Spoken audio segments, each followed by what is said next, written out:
Hello and welcome to episode 170 of Nuggets Dungeon Terrain. It's been a while since the last video, but at least I have a whole set of dungeon terrain to show you today. This is a continuation of the modular terrain that has magnetized connections that I've shown in some of the previous episodes. This is my second go at creating some sewer terrain. This time all the pieces will be the same proportions so they can fit next to each other in every direction. These first clips show how I divide up the 1 centimeter thick base and the 3 centimeter high walls. These are cut out of a 4 centimeter high thick block.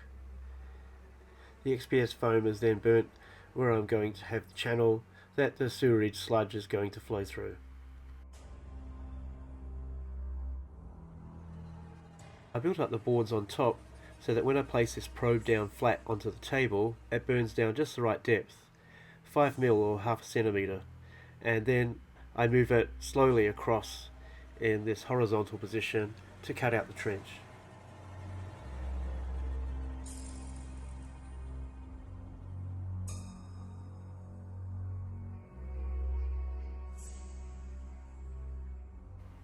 Each time I like to try something a little different. What I'm doing this time is trying to build a little faster and more for game readiness rather than internet readiness. So I'm not going to have high detail and I'm not going to take a lot of time.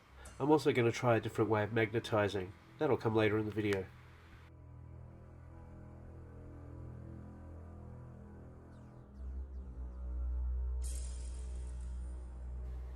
On the side of this painted tile, I put an O for out and an I for in. Then each time I create a new tile section, I hold that up against it so that all of the ins and outs are connected, kind of like a train track system.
I wanted the wall to look like it was made out of bricks, so I used this clay color paint.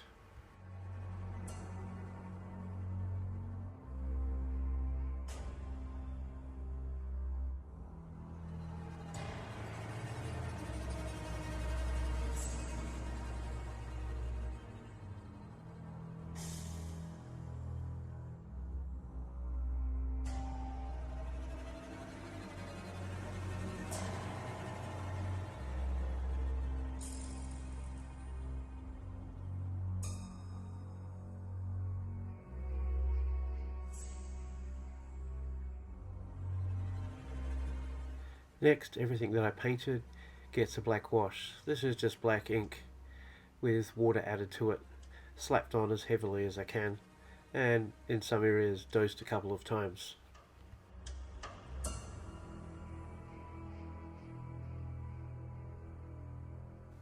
Next, I fill the trenches with hot glue. I make sure that I run all the beads in the same direction to make it look like there's a flow, and I try not to make it so that it's too hot and just fills it all up with one giant blob.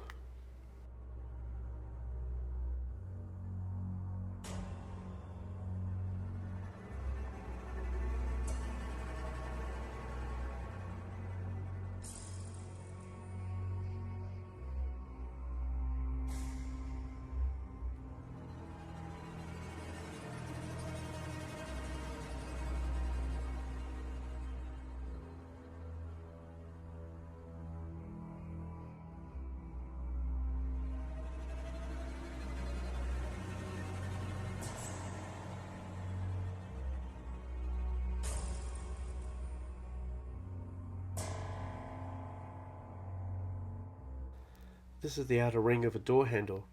I'm going to use it as some kind of outlet area at the end of the sewer. This will become the objective room.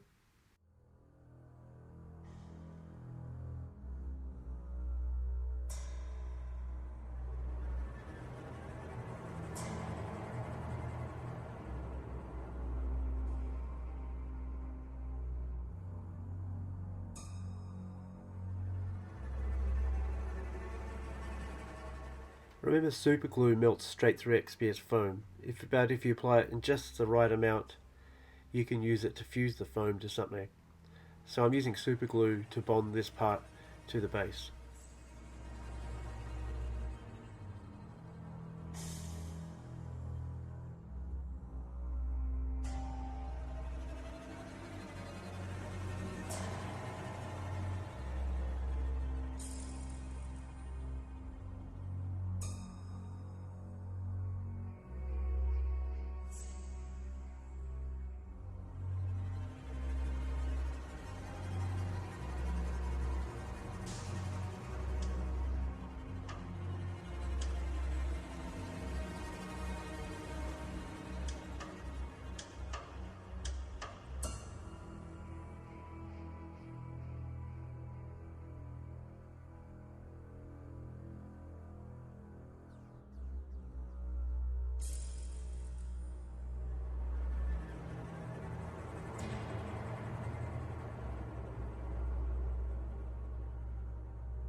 This extra detail is just a cow skull.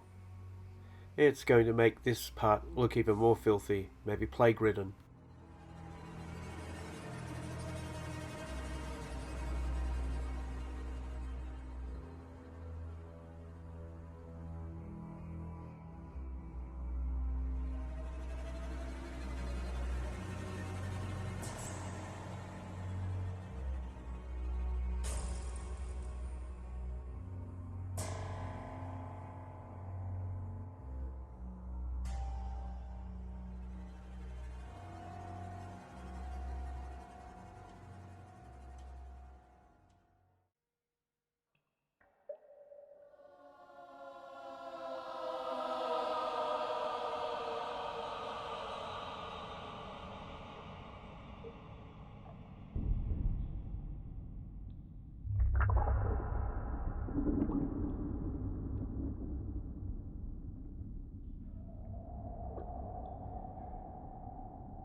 By now you may have noticed that all of the paint I'm applying is running in the same direction as the flow.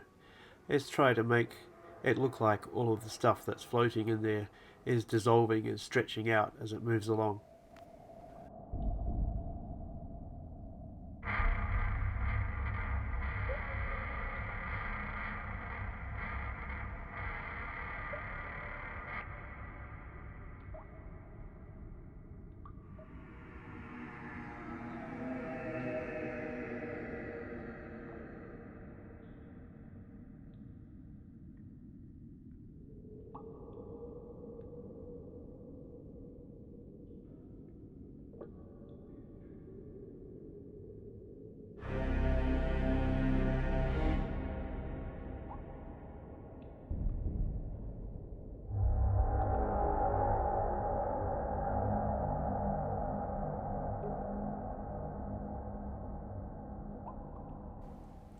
Here I'm applying a dark green ink to the very bottom of all the wall sections.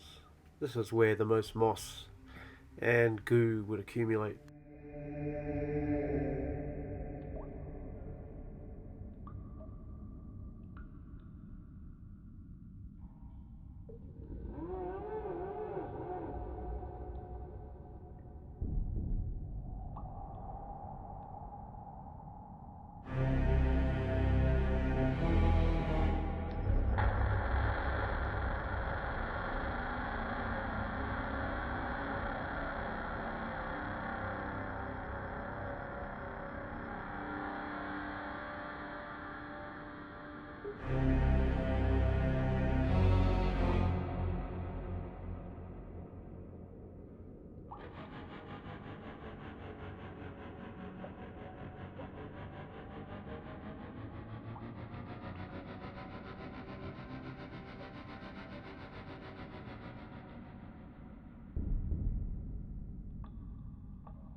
Once the paint was dry, I applied a gloss Mod Podge to all of the trench areas.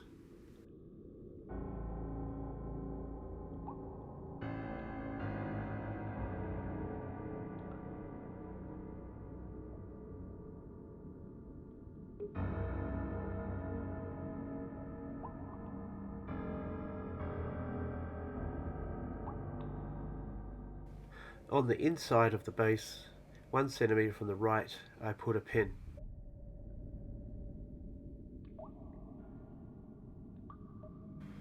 On that same section, on the left hand side, I put a small neodymium magnet. I repeated this on the other side, but of course this time on the left I placed a pin, and on the right hand side I placed the magnet.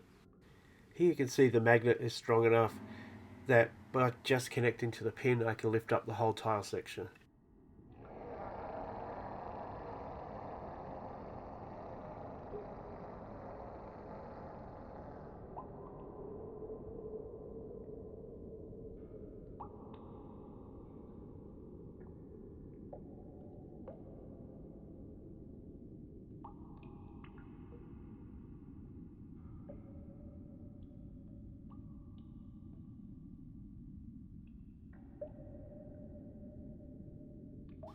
This magnet system worked well. Basically it just became bump proof when I'm playing, and the pieces still came apart quite easily.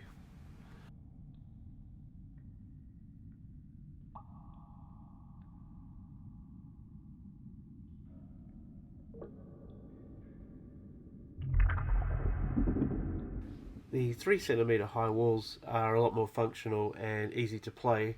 They still add extra dimension and character to the terrain, but it's much easier to see and access the pieces. I think I might keep the 3 centimeter high walls from now on instead of the 4.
There you have it. I know there are much more spectacular sewer terrain systems out there, but they probably took more than about 6 hours to build.